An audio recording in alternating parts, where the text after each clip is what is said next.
दर्शकों नमस्कार, जोहार। स्वागत है आपका आज के स्वास्थ्य चर्चा कार्यक्रम में। आज हम बात करेंगे किशोरियों में होने वाली समस्या और यूनानी चिकित्सा पद्धति से उसका क्या क्या इलाज हो सकता है। आज मेरे साथ स्टूडियो में है डॉक्टर नाहिद यास्मीन जी। डॉक्टर साहब बहुत बहुत स्वागत है आपका। Thank you. आज हम बात करेंगे डॉक्टर साहब के साथ में कि क्या क्या प्रॉब्लम्स होती हैं किशोरियों में और उनका ट्रीटमेंट क्या क्या है। डॉक्टर साहब, सबसे पहली चीज़ तो बताइए कि यूनानी चिकित्सा पद्धति की जब बात आती है वो बीमारियों को कैसे देखता है, क्या प्रिंसिपल्स हैं? प्रिंसिपल देखिए बहुत सारी चीज़ें हैं कि आपका जो बॉडी का क्या ये है उसको हम लोग कहते हैं मिजाज के अकॉर्डिंग जो होता है वो ट्रीटमेंट होता है। किसी का गर्म मिजाज है, किसी का ठंडा मिजाज है, जो आगे उस हिसाब से ट्रीटमेंट हो तो ज़्यादा बेटर और ज़्यादा असरदार होता है। और यूनानी अगर आप बात करें तो हम लोग एक तरह देखें तो हम लोग डेली तो यूनानी मेडिसिन और छोटा मोटा इलाज तो हम लोग डेली करते हैं। अगर हम लोग देखें हमारे किचन से चले जाए तो हमारे किचन में मैक्सिमम चीज़ें वैसी हैं जो कि हम लोग बस लोगों को नहीं पता है कि उसका जो यूज़ कैसे करना है। जैसे अगर हम लोग बात करें एक हल्दी है तो हल्दी एक बेटर एंटी इन्फ्लामेटरी है। उसको अगर हम लोग डेली खांसी में अगर हम लोग उसको उबाल के आप गार्गिल करें तो टॉन्सिलाइटिस के लिए बहुत बेहतरीन होता है, वो बहुत अच्छा ट्रीटमेंट होता है। या फिर हम लोग उसके बात करें अभी लहसुन है, अदरक है, तो ये सब जो हम लोग जड़ी बूटी हम लोग यूनानी क्या है, एक हर्ब्स है, एक जड़ी बूटी है, उससे हम लोग करते हैं। तो हम लोग स्टार्टिंग हम लोग जो है डेली हम लोग उसको यूज़ करते हैं, डेली ये करते हैं। रह जाता है कि बीमारी में किस तरह, तो बड़ी बड़ी बीमारी में अलग अलग तरह से इसका एक्यूट कंडीशन में भी इलाज है, क्रोनिक कंडीशन में भी इलाज है। तो ज़्यादातर हम लोग जो है मिजाज के अकॉर्डिंग हम लोग इसका इलाज करते हैं यूनानी में। अभी जो सबसे बड़ी समस्या देखने को मिलती है कि बच्चों की आयु स्पेशली गर्ल चाइल्ड की 7 साल 8 साल होती है, उनके पीरियड्स आ जाते हैं जिसको हम अर्ली मेंस्ट्रुएशन बोलते हैं। क्या कारण है उसका और उसका इलाज क्या है? अभी जो ये मेजर प्रॉब्लम बन गया है और ये माएँ बहुत ज़्यादा परेशान हैं कि 8 साल की लड़की, 9 साल की लड़की मेरे पास आती है, बहुत सारी बच्ची के 9 साल में पीरियड स्टार्ट हो गया। सोचिए वो बच्ची जो अभी खेलने की उम्र है उसके, वो खुद अपना ध्यान खुद नहीं रख सकती, वो किस तरह से पीरियड मैनेज करेगी, वो काफ़ी प्रॉब्लम वाली चीज़ है। और इसका सबसे बड़ा रीज़न अभी हो गया है हम लोग का टीवी स्क्रीन, मोबाइल स्क्रीन, जिसकी वजह से क्या होता है कि हमारा ब्रेन डिस्टर्ब हो रहा है, ब्रेन के हार्मोन्स डिस्टर्ब हो रहे हैं, ब्रेन को सिग्नल गलत जा रहा है, जिसकी वजह से जो हार्मोन रिलीज़ होना है 12-13 साल में, जो प्यूबर्टी आनी है 12-13 साल में, वो 8-9 साल में बच्चे उसको ये कर जा रहे हैं। ओबेसिटी बहुत बड़ा प्रॉब्लम हो गया है, बच्चों का मोटापा, फिज़िकल एक्टिविटी, कि लड़कियां खेलना ही नहीं चाहती हैं। अब अभी आउटडोर गेम बहुत इम्पॉर्टेंट हो गया है। इस चीज़ को मैं ज़रूर इस चैनल से सबको कन्वे करना चाहूँगी कि हर माएँ अपनी लड़की के लिए स्पेशली ध्यान दें इस चीज़ को, कि वो बहुत मुश्किल टाइम हो जाता है कि एक 9 साल की बच्ची को पीरियड स्टार्ट हो जाता है, वो कैसे अपना ख्याल कर पाएंगे। तो उसके लिए आपको खुद ये अवेयर होना पड़ेगा कि बच्चों को आउटडोर गेम के लिए भेजें। अगर नहीं वो जा रही है, अपने भी खुद भी टाइम दें उसके लिए, उसके खाने पीने पे, खासकर जंक फूड को अवॉइड करें ज़्यादा से ज़्यादा। बच्चे नहीं मानते हैं, ठीक है मंथ में एक बार ले लें, लेकिन आजकल हर पेरेंट्स बच्चे डिमांड कर रहे हैं डेली मुझे पिज़्ज़ा खाना है, डेली बर्गर खाना है, मुझे कोल्ड ड्रिंक पीना है। तो ये सब मेजर काउज है अभी जो बच्चों के लिए अर्ली मेंस्ट्रुएशन हो गया है। क्या अगर अर्ली पीरियड स्टार्ट हो जाए बच्चों में तो क्या उसको रोका जा सकता है, और अगर उसको रोकते हैं तो कितना सही और कितना गलत है? नहीं, ये एक नेचुरल प्रोसेस है, तो ये इसको रोका नहीं जा सकता, रोकना भी नहीं चाहिए, क्योंकि रोकेंगे कैसे? आप हार्मोन सप्लीमेंट देंगे, और एक्सेसिव हार्मोन सप्लीमेंट जो देना है वो बॉडी को डिस्टर्ब ही करता है। तो अगर हम एक मेंस्ट्रुएशन का एक चीज़ आपको समझा दें कि होता कैसे है, तो मेंस्ट्रुएशन जैसे कि हार्मोन रिलेटेड होता है। जैसे हमारा ओवरी है, उसमें क्या होता है, फॉलिकल बनते हैं, मैच्योर होता है, वो एग बनता है, मैच्योर एग बनता है। तो जनरली जो पीरियड होता है वो हम लोग नॉर्मल जो लेके चलते हैं वो 28 दिन का एक साइकिल चलता है। ये पर्सन टू पर्सन वेरी करता है, ये 21 to 35 डेज तक भी हो सकता है। डिपेंड करता है कि हर किसी का बॉडी अपने आप को एडजस्ट करता है। किसी का 35 डेज़ का भी साइकिल होता है, किसी का 22-23 डेज़ का साइकिल होता है, लेकिन ऑन एवरेज हम लोग 28 लेकर चलते हैं। तो उसमें क्या होता है कि ओवरी में जो एग बनता है वो 14 डेज़ में मैच्योर होता है, ओव्यूलेशन होता है। ओव्यूलेशन होने के बाद जो है उसमें एस्ट्रोजन रिस्पॉन्सिबल होता है, और उसके बाद फिर कॉर्पस ल्यूटियम रप्चर होकर वो वापस यूट्रस में आता है। यूट्रस की लाइनिंग क्या होता है, शेडिंग होता है, प्रोजेस्टेरोन हार्मोन की वजह से उसका ये होता है, शेडिंग होता है, इसकी वजह से पीरियड स्टार्ट होता है। ये सारा जो 12-13 साल में होना शुरू होता है प्रोसेस, ये सारा चीज़ जो साइकिल है वो पहले शुरू हो जाता है, तो उसको आप रोक नहीं सकते हैं। अभी एक और सबसे बड़ी समस्या जो देखने को मिल रही है वो है बच्चियों में पीसीओडी और पीसीओएस की प्रॉब्लम जो है, ये क्या है और इसका ट्रीटमेंट क्या है मैम? हाँ, पीसीओएस और पीसीओडी ऑलमोस्ट कहे तो सेम थिंग है, कि ये कहते हैं पॉलीसिस्टिक ओवेरियन सिंड्रोम या polycystic ovarian disease. PCOD generally irregular period को हम लोग लेके चलें, क्या इरेगुलर पीरियड हम लोग के पास बच्चियाँ लेके आती है कंप्लेन कि मुझे पीरियड में प्रॉब्लम है, इरेगुलर पीरियड हो रहा है। किसी किसी को 15 डेज़ में हो जा रहा है, किसी का 3-3 महीना पे हो रहा है, तो ये काफ़ी ये चीज़ है। तो हर इरेगुलर पीरियड पीसीओडी नहीं होता है। इरेगुलर पीरियड के साथ पीसीओडी के साथ साथ इरेगुलर पीरियड भी होता है, उसमें एक्ने होता है, फेशियल हेयर होता है, ओबेसिटी होता है, हाइपोथायराइडिज्म होता है जिसमें थायराइड डिस्टर्ब होता है, तो वो सब सारा केस मिला हुआ होता है। तो इसके लिए जो है कि हम लोग बहुत सारी चीज़ डिपेंड ऑन द सिम्टम्स हम लोग यूज़ करते हैं कि किस तरह से हम लोग ट्रीट कर सकते हैं। जैसे कि अगर मान लीजिए हमको पीरियड 3 महीने तक नहीं है, तो हम लोग उसको बच्चे कहते हैं कि तो आप लोग होम रेमेडी कीजिए, फिर स्टार्ट कीजिए आप लोग होम रेमेडी से। मेथी घर में रहता है, मेथी जो है आप डेली रात में 1 चम्मच मेथी पानी में सोख करके रख दीजिए, सुबह में खाली पेट में उसको पानी पी लीजिए और उसको चबा के खा जाइए मेथी को। वही बोले मैंने कि वही स्टार्टिंग में बोला कि हमारा किचन जो है सबसे बड़ा फार्मेसी है जी। और उसमें अलसी है, हमारे इसमें अदरक है, हमारे इसमें लहसुन है। लहसुन अच्छा कोलेस्ट्रॉल बनाता है, वो हार्ट में काफ़ी वो साबित हो गया है कि हार्ट के लिए बहुत बेनिफिट होता है 1 से 2 कलियाँ लहसुन का। तो वो सब है कि अलग अलग चीज़ों पे बात होगी तो फिर समझ में आएगा। तो ये चीज़ तो जैसे इरेगुलर पीरियड्स जो हैं उसका मुख्य कारण क्या क्या होता है और ट्रीटमेंट क्या है उसका? देखिए, मुख्य कारण जो होता है वही बोले कि हार्मोन डिस्टर्ब होता है। एक तो होता है कि हार्मोन डिस्टर्ब होता है, एस्ट्रोजन और प्रोजेस्टेरोन जो हम लोग के लिए मेन रिस्पॉन्सिबल होता है, उसी के इसमें इम्बैलेंस होता है जिसके वजह से प्रॉब्लम होता है जी। तो उसके लिए खान पीन हम लोग का बहुत इम्पोर्टेंट रखता है, हम लोग का रहन सहन कैसा है वो बहुत इम्पोर्टेंट रखता है। तो पीसीओडी के लिए जो है हम लोग कहेंगे कि जो ये है बच्चों में बहुत सारा क्रैम्प भी होता है पीसीओडी के केस में, क्योंकि होता क्या है कि वही पीसीओडी के केस में वही होता है कि ओवम जो है जो 14 डेज़ पे मैच्योर होके जो रप्चर होता है वो गुड एग नहीं बन पाता है। जो अच्छा ओवम अच्छा एग जो बनना चाहिए वही नहीं हो पाता है, जिसकी वजह से ओवुलेशन में प्रॉब्लम होता है। ओवुलेशन में प्रॉब्लम होने की वजह से पीरियड डिस्टर्ब हो जाता है। मेन रीज़न यही होता है। क्या पीसीओडी लंबे समय तक रहे और उसका इलाज ना किया जाए तो वो किसी बड़ी बीमारी का कारण हो सकता है? पीसीओडी का बहुत बड़ा प्रॉब्लम है आज के दौर में इनफर्टिलिटी।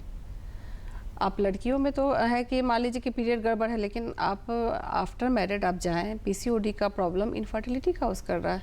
आप आज देख लीजिए कि जगह जगह आईवीएफ सेंटर बन रहे हैं। क्यों बन रहे हैं? क्योंकि हर 2-3 लड़की में से एक लड़की जो है या एक वुमेन जो है वो पीसीओडी से सफ़र कर रही है, और पीसीओडी का जो फाइनल रिजल्ट होता है वो इनफर्टिलिटी होता है, और हर किसी को शादी के बाद बच्चे चाहिए होते हैं।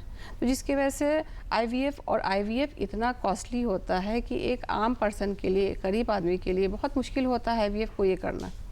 तो वो लाइफ टाइम प्रॉब्लम होता है वो चीज़। जो इनफर्टिलिटी है मैम, इसके बारे में कैसे जागरूक हो लोग, कैसे समझें कि पीसीओडी नॉर्मल नहीं है अगर पीरियड्स इरेगुलर है तो, और क्या ट्रीटमेंट हम घर से लेकर के आपकी चिकित्सा पद्धति यानी यूनानी चिकित्सा पद्धति की बात करें तो क्या दवाइयाँ हैं जो इस चीज़ को रेगुलर करें और बच्चे हेल्दी रहें? अभी मैं बताऊंगी कि अभी खासकर आप लोग जब लगे कि यहाँ पीरियड गड़बड़ होने लगा है तो आप लोग कुछ कुछ खाने को घर से स्टार्ट कर सकते हैं। कुछ खाना खाना है, कुछ नहीं खाना है। जैसे कि अगर हम लोग खाने की बात करें तो हम लोग ग्रीन लीफी वेजिटेबल पे आते हैं। जैसे सीजनल जितना भी हम लोग की साग सब्ज़ी है, ख़ासकर हम लोग मेथी साग की बात करें, हम लोग पालक साग है या फिर मोरिंगा लीव्स है, इन सबको कुक करके, बहुत ज़्यादा कुक नहीं, हल्का सा सौटे करके या तो आप पराठा बनाएं या रोटी बनाएं या फिर साग बना के खाएं उसका। जैसे अलसी है, अलसी जो है बहुत अच्छा फाइबर है, अलसी हर चीज़ में बहुत फ़ायदेमंद है। अलसी में फाइबर है, वो गट को अच्छा रखता है, गट को अच्छा रखेगा तो ब्रेन को सिग्नल अच्छा जाएगा, हार्मोन अच्छा बनेगा। तो अलसी को रोस्ट करके या पानी में सोख करके बहुत अच्छा उसका रिज़ल्ट आता है, उसको ले सकते हैं। हम लोग अनार खा सकते हैं। अनार तो हर चीज़ में कहा जाता है कि वरदान है एक तरह से, कि अनार को ब्यूटी ऑफ ओवरी कहा गया है, ब्यूटी ऑफ स्किन कहा गया है, सब चीज़। तो वो अनार में विटामिन सी होता है, विटामिन ए होता है। तो ये सब जो है ओवरी के लिए मैचुरेशन और फॉलिकल को अच्छा मैच्योर करेगा, ओवुलेशन को प्रमोट करता है, अच्छा एग बनाता है, ये सब कर सकते हैं। फिर हम लोग के साथ आता है, हम लोग अखरोट, वॉलनट की बात करते हैं। अखरोट भी बहुत अच्छा ओमेगा 3 फैटी एसिड होता है, उसमें एंटीऑक्सीडेंट होता है, उसमें ये बहुत ही अच्छा होता है ओवरी के लिए, हार्मोनल बैलेंस के लिए बहुत बेहतर होता है। फिर हम लोग अगर ये करें कि हम लोग थोड़ा सा कार्बोहाइड्रेट कम लें, जिन लोग को भी पीसीओडी का प्रॉब्लम हो रहा है, मेरे हिसाब से कार्ब जितना कम करते हैं उतना अच्छा हमको रिज़ल्ट मिलता है। तो कार्ब जैसे कि गेहूं में भी कार्ब है, कार्बोहाइड्रेट है, चावल में भी कार्बोहाइड्रेट। तो अभी ज़्यादा ये कोशिश करें कि मल्टीग्रेन आटा खाएं। मल्टीग्रेन में ज्वार है, बाजरा है, मरवा है। मरवा तो हीमोग्लोबिन इतना अच्छा बढ़ाता है, मैंने तो बहुत बच्चियों को ये कहा है तुम लोग मरवा का आटा खाओ, बहुत अच्छा हीमोग्लोबिन बनता है उससे। राई है, ये सब भी बहुत अच्छा, मतलब ये सब गट के लिए अच्छा होता है। जैसे इनफर्टिलिटी एक समस्या है, पीसीओडी एक समस्या है, अनवांटेड हेयर्स जो आते हैं बच्चों के, फेशियल हेयर्स जिसको बोलते हैं, चेहरे पे बहुत बाल आते हैं, अभी बच्चियों की बहुत कॉमन समस्या हो गई है ये। हार्मोन से रिलेटेड तो है, लेकिन घर की चीज़ों से या आपकी चिकित्सा पद्धति से अगर मैं बात करूं तो क्या ऐसी चीज़ें हैं जो बच्चियां लेना शुरू करें? तो एक तो ये फेशियल हेयर से बच्चे बहुत परेशान हो जाते हैं, वो ना हो। दूसरी चीज़ ये है कि जो हेल्थ उनका बढ़ता है पीसीओडी पीसीओएस की वजह से, वेट बढ़ता है, वो कंट्रोल हो। नहीं, ये चीज़ तो है कि ये क्या होता है, टेस्टोस्टेरोन हार्मोन जो मेल हार्मोन कहा जाता है, क्योंकि हेयर्स का जो है वो मेल का ही ये होता है कि मेल में फेस पे हेयर आते हैं, लेकिन वो फीमेल में इसलिए आते हैं कि फीमेल में भी कुछ मात्रा में टेस्टोस्टेरोन हार्मोन होते हैं, लेकिन वो ही इंक्रीज़ करने लगता है। तो इसी केस में क्या होता है कि फेशियल हेयर आने लगते हैं। तो उसमें जो है कि हम लोग को कोशिश करना है कि कोल्ड ड्रिंक्स अवॉइड करना है, ख़ासकर डेयरी प्रोडक्ट में जो प्रोसेस्ड मिल्क है उसको हम लोग अवॉइड करें।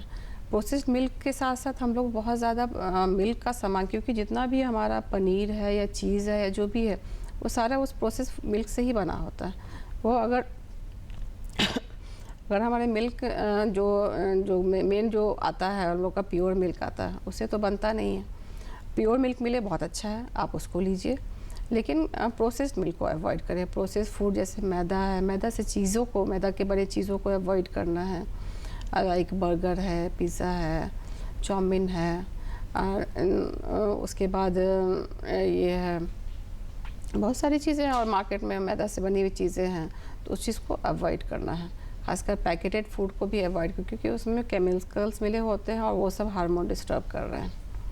अभी एक और समस्या जो सबसे ज़्यादा देखने को मिलती है कि हमारे को इतनी सारी सैनिटरी नैपकिन के एड्स देखने को मिलते हैं जहां वो बोलते हैं 24 hours in a single napkin, मतलब 24 घंटे आप एक ही सैनिटरी नैपकिन के साथ में हो। तो ये जो कॉन्सेप्ट है ये कितना प्रॉब्लमेटिक है? नहीं, ये तो बहुत गलत थिंकिंग है कि हाँ आप 24 घंटे, आप कितना भी अच्छा बना लीजिए, आप 24 घंटे कैसे ये कर सकते हैं। सैनिटरी पैड का तो बहुत बड़ा ये है कि 4 to 5 आवर आपको चेंज करना ही करना है।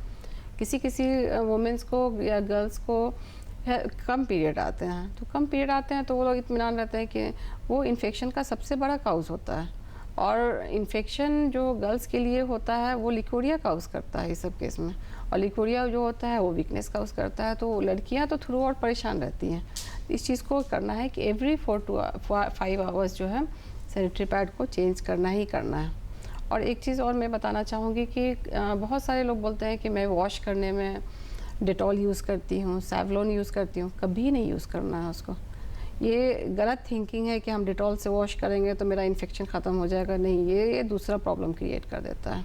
हमेशा जो है नॉर्मल वाटर से वॉश करें। अगर आपको लग रहा है कि नहीं हमको थोड़ा सा और हाइजीन की ज़रूरत है तो वेजाइनल वॉश का बहुत सारा आजकल शैम्पू आता है, उसको यूज़ कर सकते हैं। जैसे सैनिटरी नैपकिन के साथ साथ ना टेम्पोज का बहुत चलन चल रहा है अभी, तो क्या ये जो इन्फेक्शन ड्यू टू टेम्पोज या सैनिटरी नैपकिन होते हैं वो सिस्ट का और ओवरी इन्फेक्शन का कारण है? ओवरी इन्फेक्शन, ओवरी सिस्ट, ये सब दूसरा चीज़ है। मेनली जो है वेजाइनल इन्फेक्शन का ये सब बहुत बड़ा कारण बनते हैं। सिस्ट वगैरह दूसरा चीज़ है, वो दो हार्मोनल इम्बैलेंस की वजह से होता है। हाँ, मैं समझना चाह रही थी कि क्या ये इन्फेक्शन और इरेगुलर पीरियड्स दोनों चीज़ें अगर किसी में हैं, किसी बच्चे में अगर दोनों समस्या हैं कि उनको पीसीओडी की भी समस्या और हाइजीन भी नहीं है, तो वो कितना खतरनाक हो सकता है बच्चों के लिए? क्योंकि बच्चे कमज़ोर होते हैं, उससे वीकनेस आने लगता है। आयरन डिफिशियंसी, कैल्शियम डिफिशियंसी रहती ही है बच्चों में। और इसके वजह से क्या होता है कि बच्चियाँ कंप्लेन करती हैं कि मुझे पूरे मंथ वाटरी डिस्चार्ज होते हैं। तो पूरे मंथ वाटरी डिस्चार्ज की वजह से वो काफ़ी वीक अपने आप को फील करती है। उसकी वजह से उनके पर हर चीज़ पे इफ़ेक्ट पड़ता है। पढ़ाई नहीं कर पाती है, खेल नहीं पाती हैं, बहुत सारी एक्टिविटीज़ नहीं कर पाती हैं वो लोग। तो ये सब चीज़ बहुत इंपॉर्टेंट है कि इसको देखें, जो कि ये नॉर्मली अवॉइड करते हैं लोग, उनको लगता है दिस इज़ वेरी नॉर्मल। एक और समस्या आती है कि बहुत सारी बच्चियां ये कंप्लेन करती हैं कि पीरियड से पहले उनको बहुत क्रैम्प्स आता है या ड्यूरिंग पीरियड्स बहुत क्रैम्प आता है। कुछ बच्चियां बोलती हैं हमारे पैरों में बहुत सीवियर पेन होता है। इसका क्या कारण है? एक्चुअली ये क्रैम्प्स जो होता है वो सर्कुलेशन में प्रॉब्लम होता है, ब्लड सर्कुलेशन में, इसके वजह से होता है। तो वो सब भी रिलेटेड होता है कि बच्चियां आजकल जो है खेलती नहीं हैं, उन लोग का फिज़िकल एक्टिविटीज़ नहीं होता है, तो उसकी वजह से बहुत प्रॉब्लम है। तो आजकल तो और इतना हर चीज़ ईज़िली सब जो सोचते हैं कि हम लोग पेन किलर खा लेंगे तो मेरा पेन ठीक हो जाएगा। तो पेन किलर बहुत अवॉइड, मैंने तो हमेशा यही करना है कि पेन किलर अवॉइड करना चाहिए। मैं तो मना भी करती हूँ। बहुत ज़्यादा आपको प्रॉब्लम है, क्रैम्प्स हो रहा है, एक पानी का बैग लीजिए, गर्म पानी का बैग उसमें आता है, उसमें हॉट वाटर डालिए, वो आराम से 1.5 घंटा 2 घंटा आपका गर्म रहेगा वो। उसको आप जहाँ पे दर्द, पेट पे दर्द हो रहा है वहाँ पे उसको आप रख के सेकिए। एक कप हॉर्लिक्स का मग लीजिए, उसमें एक लेमन टी आप बना के पीजिए। दूध वाली चाय नहीं, आप लेमन टी बना के पीजिए, आप मच बेटर रिलीफ, आपको अच्छा लगेगा। कौन कौन सी ऐसी चीज़ें हैं खाने में जो कि पीरियड्स से पहले जो क्रैम्प्स होते हैं या ड्यूरिंग पीरियड्स जो क्रैम्प्स होते हैं उनको एकदम स्ट्रिक्टली बच्चों को अवॉइड करना चाहिए, जो मदर्स को भी ध्यान रखना चाहिए कि बच्चे ये चीज़ ना खाएं? नहीं, बिल्कुल कोल्ड ड्रिंक्स बिल्कुल बहुत ज़्यादा ये चीज़ बढ़ाता है। कोल्ड ड्रिंक है, मिल्क शेक है, आजकल तो हर ये सोचते हैं कि मैं जा रही हूँ मिल्क शेक पी लेती हूँ, ये पी लेती हूँ, ये सब बिल्कुल खासकर ठंडा चीज़। हाँ, कि मिल्क शेक हेल्दी नहीं होता है वो, बिल्कुल भी हेल्दी नहीं होता है। वो कैसे हेल्दी होगा? सोचिए हम लोग के घर में मिल्क जो है आप 8 घंटा भी बाहर रखिएगा तो वो ख़राब हो जाता है। सोचिए वो कितने कितने दिन वो बॉटल में पड़ा रहता है, वो कैसे मिल्क हो सकता है? ट्रू। वो तो ख़राब कैसे नहीं ख़राब हो रहा है? सोच में उसमें कितना केमिकल डाला हुआ है, कितना चीज़ है, वो कैसे सेफ़ हो सकता है हमारे बॉडी के लिए? वो सेफ़ है ही नहीं है। और ठंडा चीज़ तो बिल्कुल अवॉइड करना चाहिए, वो चीज़ और प्रमोट करता है। सर्कुलेशन ठीक से नहीं होने की वजह से क्रैम्प होता है, तो उस चीज़ को स्ट्रिक्टली मतलब रोक ही देना है इस चीज़ को। अब बहुत बच्चे हल्ला कर रहे हैं तो चलो मंथ में एक आध बार पी लिए या, लेकिन I think this is stop. और कौन सी ऐसी चीज़ें हैं जो कि हमारे को खाने में बच्चों को ज़रूर इनक्लूड करना चाहिए, स्पेशली हमारी जो किशोरियाँ हैं उनके लिए, ताकि वो इस दर्द, पेन और जो ओवरफ्लो आता है कि बहुत ज़्यादा फ्लो आ रहा है, उससे उनको राहत रहे? कुछ मेडिसिन हैं ऐसी या हमारे किचन में कुछ ऐसे हर्ब्स हैं जो हमारे को राहत दें? देखिए एक्चुअली बहुत ज़्यादा फ्लो, एक्चुअली हर किसी का बॉडी का सिस्टम अलग अलग होता है। किसी को हेवी फ्लो आता है, किसी को, तो उसको है कि हम लोग कुछ मेडिसिन से फ्लो को कम करते हैं। लेकिन अगर उसका वो हर महीने का शेड्यूल है, अगर हर महीने का है कि हाँ हमको हर 3 दिन हेवी फ्लो आ रहा है, तो उसको बॉडी के हिसाब से वो एडजस्ट है, उसको ये करना चाहिए। लेकिन हाँ, अपने खान पीन को हम लोग अच्छा कर सकते हैं।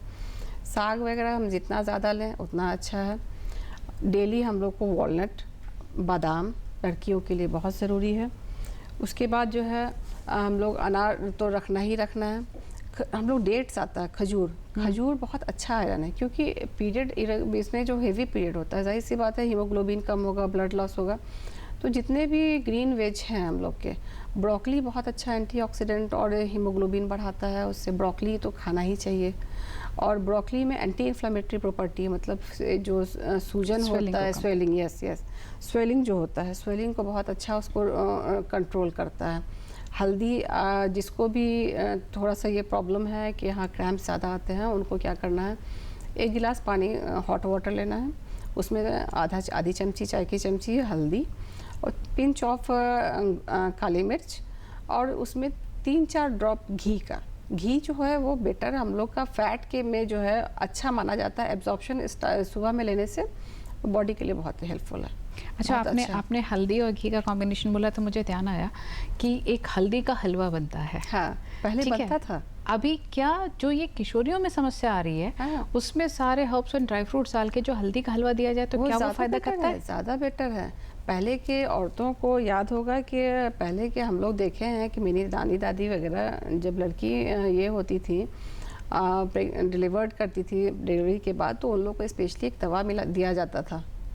वो उनके लिए मतलब वरदान रहता था। अभी क्यों लड़कियां इतना परेशान हैं, क्यों इतनी वीक रहती हैं कि 1 से 2 प्रेगनेंसी के बाद उन लोग लगता है कि इतना बैक एक होने लगता है, इतना वीक फील करती हैं, क्योंकि वो सब चीज़ मिलता ही नहीं है उन लोग को। तो वो सब क्या रहता था, वही सब रहता, सतावर रहता था, हल्दी रहता था। अभी बेस्ट एलोवेरा जूस मैं एडवाइस करूँगी गर्ल्स को, किशोरियों को, कि एलोवेरा जूस वीकली कम से कम एक कप ज़रूर पिएँ। बहुत अच्छा है एलोवेरा जूस, लिकोरिया में बहुत अच्छा फ़ायदेमंद करता है, पीरियड्स में बहुत अच्छा फ़ायदेमंद करता है। क्या एलोवेरा, जो रॉ एलोवेरा होता है, कुछ लोग जैसे रॉ एलोवेरा का पल्प खाते हैं, तो क्या वो लेना सही है? सही, ओके, सही। अभी जैसे किशोरी में आपने कहा ना कि एलोवेरा का इस्तेमाल है, हल्दी का इस्तेमाल है, वो इनके इन्फ्लेमेशन को कम करता है, स्वेलिंग को कम करता है। अब जो बच्चों की पीरियड जल्दी होने की वजह से हाइट कम रह जा रही है, उसके लिए क्या करें? ये प्रॉब्लम है, क्योंकि मैक्सिमम बच्चों में जहाँ अर्ली पीरियड स्टार्ट होता है, हाइट पे इफ़ेक्ट पड़ता है, क्योंकि हाइट भी आपका हार्मोन से रिलेटेड है।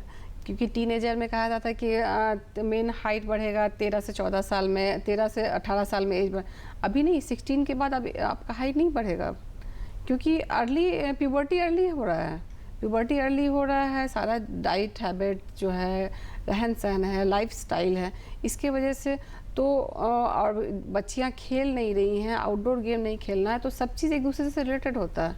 इसलिए मैं ज़ोर डालती हूँ कि बच्चे खेलें, क्योंकि पहले की लड़कियां काम करती थी, सब चीज़ एक्टिविटी होती थी उनकी, जिसकी वजह से ओवरऑल क्राइटेरिया मतलब अप्रॉक्सीमेटली फुलफिल होता था। अभी जो है वो चीज़ नहीं हो रहा है, इसलिए लड़कियां रस्सी कूदें, साइकिलिंग करें, खेले, फुटबॉल खेले, बास्केटबॉल खेले, ये सब चीज़ अगर करेंगी तो आई थिंक, और मैं एडवाइस करती हूँ लड़कियों को कि तुम ये सब खेलो, क्योंकि ये सब हाइट को बढ़ाता है। तो क्या ये सही है कि पीरियड्स अगर अर्ली शुरू हो जाए तो हाइट ग्रो नहीं करती है बच्चों की? हाइट को कंपेरेटिवली कम होती है ऐसे कंपेरेटिव, क्योंकि सारा जो उसमें चेंजेस होना, क्योंकि लड़कियों में बहुत सारी चेंजेस होते हैं, टीनेजर में बहुत सारे, कि सबसे बड़ा मेंसेस हो गया, इंटरनल पार्ट्स का डेवलपमेंट होता है, ये वो, तो हर चीज़ जो होने लगता है, तो जिसके वजह से हाइट पे इफ़ेक्ट पड़ता है। जो एक लड़की अगर जो जिसका मेनार्क का कह रहा था, जिसका फर्स्ट पीरियड स्टार्ट होता है उसको मेनार्क, जिसका मेनार्क का टाइम शुरू होता है 13 साल में और जिसका 9 साल में, उन दोनों पे इफेक्ट में फ़र्क पड़ेगा ही पड़ेगा। क्या मैम, जैसे अगर सपोज करिए कि किसी बच्ची का पीरियड 9 साल या 8 साल में स्टार्ट हो गया है, और क्योंकि अभी ग्रोथ की उम्र है उनकी, तो क्या खान पान में बदलाव करने से हाइट बढ़ सकती है उनकी?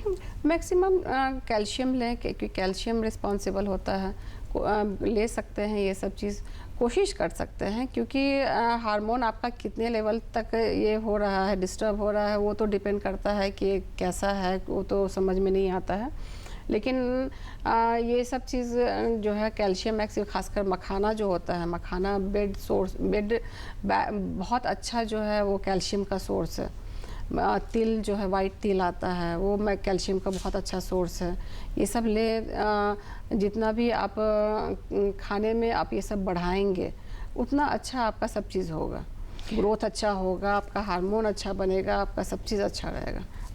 एक और जो अभी सुनते हैं कि प्रोटीन इंटेक बढ़ाइए, प्रोटीन इंटेक बढ़ाइए।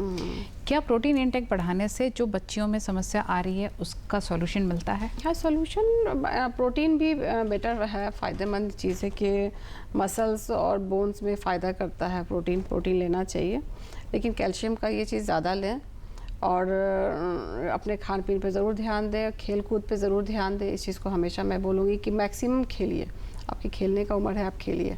बच्चों को यही कहूँगी कि आपके खेलने का उम्र है, खेलिए, और ये लाइफ दोबारा नहीं मिलती है, इसको हम लोग अच्छे से संभाल के रहें। एक आपकी तरफ से एक स्पेशल मैसेज वो सारे पेरेंट्स के लिए जिनकी बच्चियां या तो किशोर अवस्था में हैं या किशोर अवस्था में आ रही हैं, क्या करना है कि बच्चे हमेशा हेल्दी रहें और स्वस्थ रहें? मैं तो ये कहूँगी कि घर का खाना खाइए, मम्मी जो बना के दी ताज़ा। आप लोग जंक फूड अवॉइड करें, बहुत ज़्यादा जंक फूड डिस्टर्ब कर रहा है होल लाइफ को। ये हमारा सेहत सबसे बड़ी चीज़ है, ये ऊपर वाले का वरदान है, इसको संभाल के रखिए। आप पेरेंट्स को भी कहेंगे कि बच्चियों को इन सब से दूर रखिए, खेलने कूदने के लिए बोलिए, और मैक्सिमम जो है आयरन, कैल्शियम, विटामिन्स, मिनरल्स किस किस चीज़ में है उस चीज़ को आप लोग बेहतर जानते हैं और बताया भी जाता है, नेट पे सारा चीज़ अवेलेबल है। तो उस चीज़ को आप लोग अपने इसमें शामिल कीजिए डे टू डे लाइफ में, ताकि बच्चियों की लाइफ अच्छी हो। तो दर्शकों, आपने देखा डॉक्टर साहिबा ने कितनी अच्छी तरीके से हमें बताया कि किशोर अवस्था की हमारी जो बालिकाएं हैं, बच्चियां हैं हमारी, उनके साथ जो एक अर्ली पीरियड की समस्या आ रही है, उसकी वजह से पीसीओडी की, क्रैम्प्स की, अनवांटेड हेयर्स जो बाल आते हैं बच्चों के चेहरे पे, वो कितना परेशान करता है।